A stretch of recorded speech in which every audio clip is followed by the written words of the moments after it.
buhay mahiwagang tunay, may hirap mayroong ginhawa, maraming pagsubok araw-araw,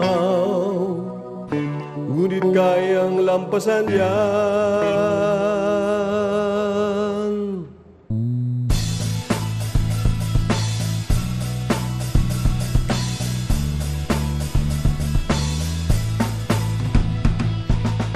Ano man ang ating katayuan, may pag-asang masisilayan. Wala namang imposible, pangarap natin magyayari. Manalig lang sa may kapal at samahan ang pagsisikap. Sa masipag walang mahirap, patuloy lang tayong mangarap. Pinoy, asenso tayo. Pinoy, asenso tayo. Pinoy, asenso tayo. Asenso. Pinoy, asenso tayo. Pinoy, asenso tayo. Paniwala ka, asenso tayo. Asenso Pinoy.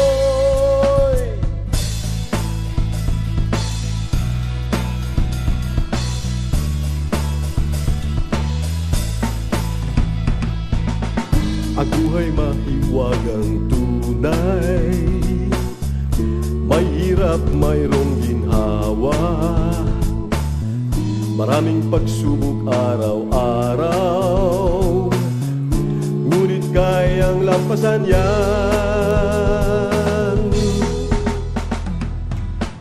Ano man ang ating katayuan, may pag-asang masisilayan. Wala namang imposible, pangarap natin mangyayari.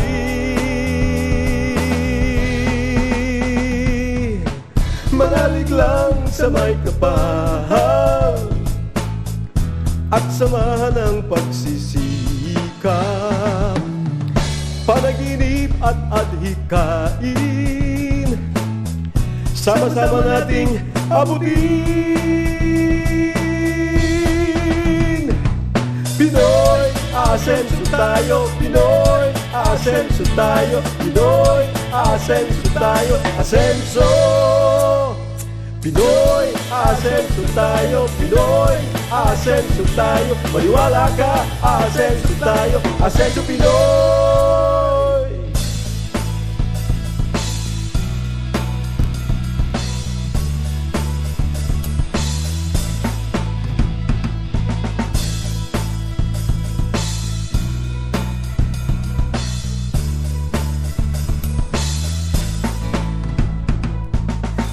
Manalig lang sa may kapal at samahan ng pagsisikap. Tamang landas kapag tinungo, tiyak ang ating pag-asenso. Pinoy, asenso tayo. Pinoy, asenso tayo. Pinoy, asenso tayo. Asenso. Pinoy, asenso tayo. Pinoy, asenso tayo. Maniwala ka, asenso tayo. Asenso Pinoy. Pinoy, asenso tayo. Pinoy, asenso tayo. Pinoy, asenso tayo. Asenso Pinoy.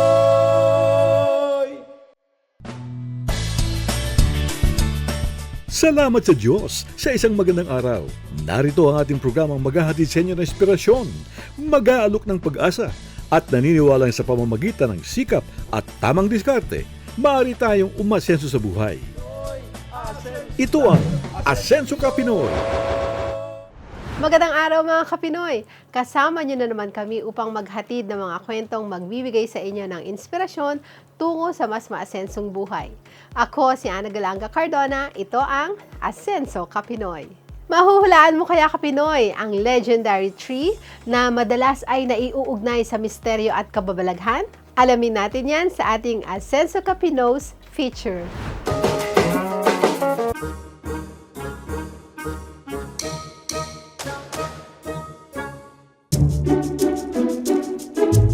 Asenso Kapinos mo na ba ang isa sa mga legendary puno na matatagpuan sa Pilipinas? Ito ang puno ng balete. Ang balete ay may scientific name na Ficus balete na karaniwang matatagpuan sa mga kagubatan o sa mga piling lugar sa bansa.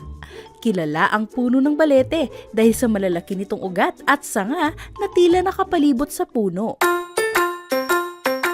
Hindi matatawaran ang papel nito sa kalikasan. Ang balete tree ay nagsisilbing tahanan ng iba't ibang uri ng hayop tulad ng mga ibon at mga insekto. May mga tourist attraction sa Pilipinas na kung saan ay dinarayo ang mga puno ng balete, kagaya na lamang sa Aurora at Siquijor. Sa ilang bahagi ng bansa, may mga balete drive o kung tawagin o mga kalsadang kilala dahil sa mga puno ng balete. Ang balete ay may malalim na kaugnayan sa mga alamat at paniniwala ng mga Pilipino. Madalas itong naiuugnay sa misteryo o mga elemento, kagaya na lamang ng mga multo, kapre o di kaya ay tikbalang. Gayunpaman, napupuno man ito ng kababalaghan, isa itong likas na yaman dahil sa angkin nitong kagandahan. Yan ang balete tree. Asenso Kapinos mo na! Sa ating pagbabalik mga Kapinoy, ay kilalanin natin ang isang multi-talented young entrepreneur na gumagawa ng mga scented candles na maganda at safe pa sa ating kalusugan. Stay tuned, Asenso Kapinoy will be right back. Hello, Mambia Kapinoy. Please like and follow our Senso Kapinoy Facebook page. At Prior Maging Updated KO and our Asenso contents, you may subscribe to our YouTube channel and hit the bell button for more updates. Asenso Kapinoy.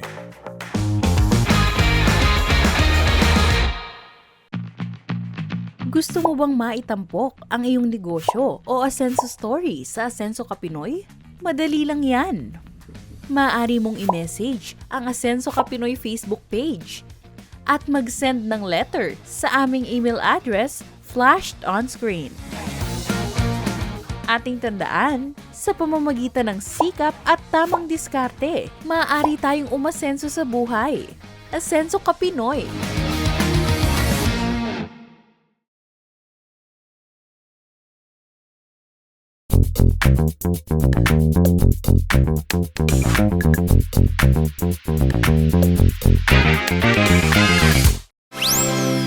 Pinoy, asenso tayo. Pinoy, asenso tayo. Asenso Pinoy!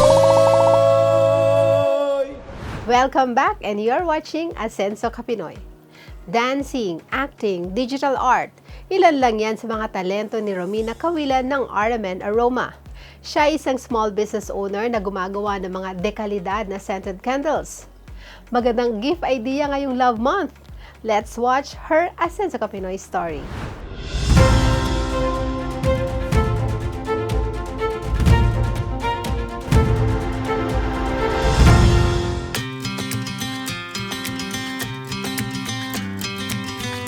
Yung RMN Aroma po is scented candle po siya, pero meron siyang twist. Yung twist niya is, maliban sa mabango siya, meron din po siyang design. Depende po kung ano yung design na available sa amin or kung saan po kami makakahanap. Pero pag nag-suggest po yung client namin, kung kaya namin po i-provide, ipaprovide po namin. May family gathering kami ng boyfriend ko. Then, nung pauwi na kami, may nakita kami isang bazaar doon na nagbebenta ng scented candle. Nung bumili ako, tapos sabi ko, ang bango-bango. Tapos sabi ko, parang gusto ko rin magka-business ng ganito. Gusto ko yung parang ako gagawa. Sabi ko sa boyfriend ko, what if mag-business tayo ng scented candle? Pero may twist. Yung soy wax po is good for health ng tao. Then, hindi po siya toxic. Hindi siya masakit sa ulo or masakit sa ilong. Kasi po, may mga ginagamit yung iba na hindi talaga siya good for pet. Kasi po, itong scented candle namin is good for pet. Kaya nakiisip po kami ng boyfriend ko na kailangan good for health. Hindi lang basta tayo magbebenta ng scented candle kasi gusto natin kumita. Ang gusto natin is good for health, good for pet, and ayun po, good for lahat po. Nung unang month namin po last year, January, sobrang hirap kung paano magbenta, kung anong gagawin naming strategy. Kasi gumawa po kami, nag-attend po kami ng bazaar ng partner ko. Pero yung bazaar po pala noon, hindi siya katulad ng ini-expect namin. Pero hindi po pala dapat ganun ang strategy namin.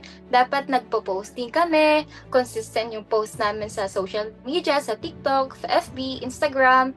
Good communication din, madali kang makapag-reply sa kanila, mabigay mo sa kanila yung quality ng product mo. Sa amin po is, ang ginagawa po kasi namin is binibigay namin yung value nung product at yung kailangan nung client. Kaya para sa amin po is quality and values sa client yung pinakamahalaga po na kaya naming ibigay. Sa buong isang taon na nangyari yung business namin na nagkaroon kami ng RMN Aroma, ang naging best qualities ko po is consistent ka sa ginagawa mo, huwag kang susuko. Kahit may mga negative comment, okay lang yan. Tanggapin mo lang as good na comment para sa'yo. Masasaktan ka dun sa comment na yun, pero okay lang, push pa rin, go ka pa rin. Then, mapapagod ka, oo. Kailangan talaga mapagod yan. Kasi gusto mo yung ginagawa mo. Sa tingin mo naman na may mararating yung product mo or yung business mo, i-go mo siya. Huwag kang susuko kasi lahat ng pinaghihirapan mo, soon may kapalit yan.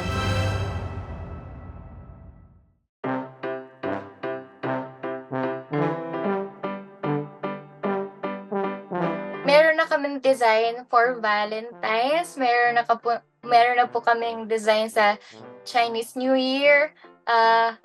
The rest po meron na rin po. Pero gusto po namin kasing i-surprise po sila na makita nila dun sa page namin lahat nung mga bago naming design. Ako si Romina Kawilan, Asenso Kapinoy.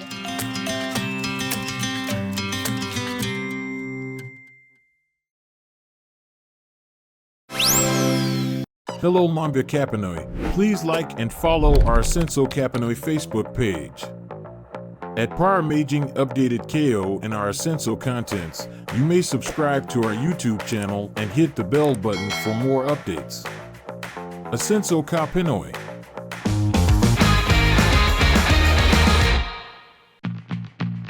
Gusto mo bang maitampok ang iyong negosyo o Asenso story sa Asenso Kapinoy?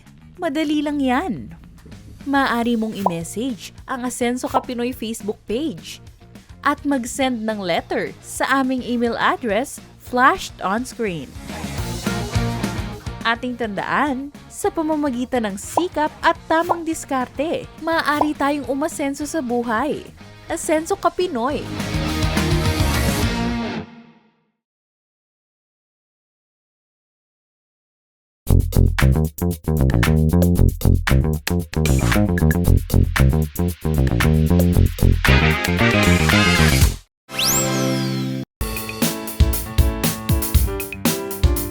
Mga paraan para sa paggawa ng plano ng iyong negosyo. Gawin itong simple, madaling gamitin at madaling abutin. Piliin ang pinakaakmang panahon para sa plano. Hatiin ito sa lingguhan o buwanan. Gawin ang mga ito bago kinakailangang gamitin. Huwag hintaying matapos ang isang plano bago simulan ang susunod. Paikutin ang inyong mga plano. At ang panghuli, maghanap ng impormasyon. Iwasan na manghula lamang. Attendance check muna tayo, mga Kapinoy. I-comment ang mga salitang Asenso Kapinoy sa Facebook attendance post. upang magkaroon ka ng chance makareceive ng special gift mula sa Asenso Ka Pinoy.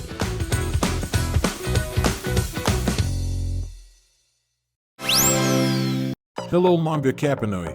Please like and follow our Senso Kapinoy Facebook page. At Par Maging Updated KO in our Senso contents, you may subscribe to our YouTube channel and hit the bell button for more updates. Asenso Ka Pinoy.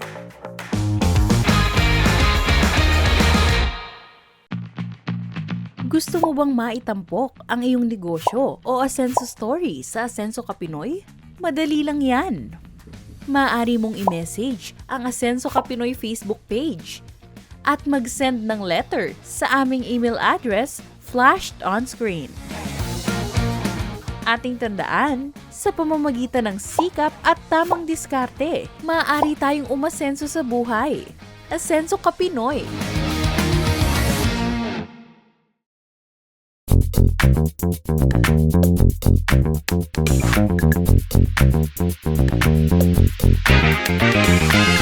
Maraming salamat mga Kapinoy sa patuloy na pagsuporta at pagtangkilik sa aming programang Asenso Kapinoy. You can also watch our various episodes and contents sa Asenso Kapinoy YouTube channel. Please don't forget to like, follow, subscribe, and share ang aming mga social media accounts sa Facebook, YouTube at TikTok para ma-notify kayo sa aming mga promos para may chance kayong mapili na mabigyan ng special gifts from Asenso Kapinoy. See you again next Saturday mga Kapinoy. Ako si Ana Galanga Cardona na nagsasabing Asenso Kapinoy. Mga Kapinoy, before we end our program, I'd like to invite all of you to please subscribe, like, follow, and share our Facebook page and our YouTube channel, Asenso Ka Pinoy. Naway naibigan niyo ang ating pagkatanghal sa araw na ito. At sana'y may napulot kayong aral na inyong magagamit tungo sa inyong pag-asenso. Walang imposible sa taong nananalig sa Diyos at nagsisikap umasenso sa buhay. Ang Asenso Ka Pinoy ay inyong gabay upang harapin ang bukas na puno ng pag-asa. Ito ang Asenso Ka Pinoy.